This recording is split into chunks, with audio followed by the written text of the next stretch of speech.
இன்றைக்கி பச்சை சுண்டக்காய் கிரேவி எப்படி செய்யலான்னு பார்க்கலாம். என்னோடய சேனலை ஃபஸ்ட் டைம் பார்க்குறீங்கன்னா சப்ஸ்கிரைப் பண்ணிக்கோங்க, பக்கத்தில் இருக்க பெல் ஐக்கானை கிளிக் பண்ணிக்கோங்க. பச்சை சுண்டக்காய் வாங்கிட்டு அதில் இருக்க காம்பெல்லாம் எடுத்து இந்த மாதிரி க்ளீன் பண்ணி வச்சுக்கோங்க. அதுக்கப்புறம் அதில் இருக்கிற விதையெல்லாம் எடுக்கணும். இந்த மாதிரி சின்ன உரலில் வச்சு அதை இடிச்சுக்கலாம். 1-2 உடையும். அதை எடுத்து தண்ணியில் போட்டுக்கலாம். இந்த மாதிரி உடைக்கும்போது அதில் உள்ளே இருக்க விதையெல்லாம் வரும், அதுக்கு தான் இந்த மாதிரி செய்கிறது. அதை இந்த மாதிரி தண்ணியில் போட்டு 2-3 தடவை கழுவி எடுத்துக்கலாம், இந்த கலர் மாறுற வரைக்கும். இந்த மாதிரி க்ளீன் பண்ணி எடுத்து வச்சுக்கலாம். உள்ளே விதை இருக்கக்கூடாது. 1/2 கப்பு பாசிப்பருப்பு எடுத்திருக்கேன், அதை கழுவிட்டு வேக போடலாம். கொஞ்சமாக மஞ்சத்தூள் போட்டுக்கலாம், 1 டீஸ்பூன். சுத்தம் பண்ணி வச்சுருக்க அந்த பச்சை சுண்டைக்காயை அதில் போட்டுடலாம். அதுக்கு தேவையான அளவு உப்பு போட்டுக்கலாம்.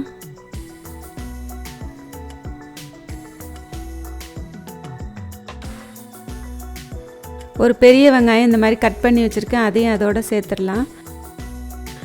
ஒரு தக்காளி கட் பண்ணி போட்டுக்கலாம்.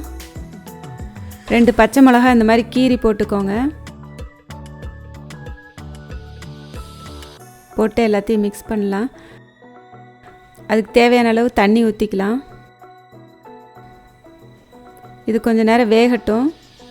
பருப்பு அந்த சுண்டைக்காயெல்லாம் நல்லா வெந்து வரணும்.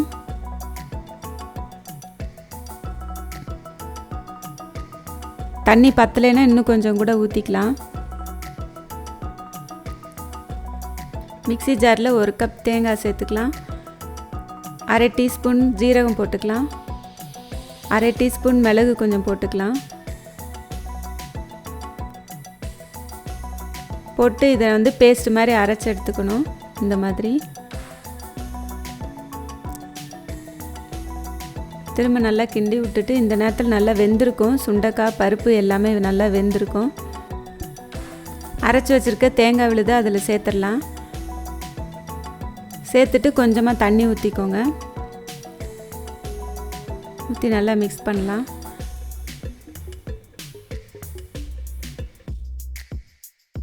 ஒரு டேபிள் ஸ்பூன் சாம்பார் தூள் போட்டுக்கலாம்.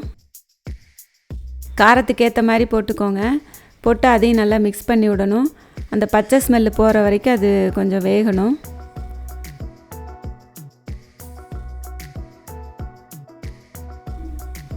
நல்லா கிரேவி மாதிரி வந்துருச்சு.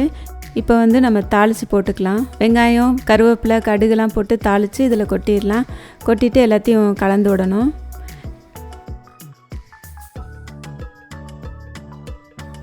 இது ரொம்ப நல்லாயிருக்கும். இதை செஞ்சு பாருங்கள். செஞ்சு பார்த்துட்டு உங்களுக்கு பிடிச்சிருந்தா லைக் பண்ணுங்கள், ஷேர் பண்ணுங்கள். என்னோடய சேனலை சப்ஸ்கிரைப் பண்ணிக்கோங்க. தேங்க்யூ.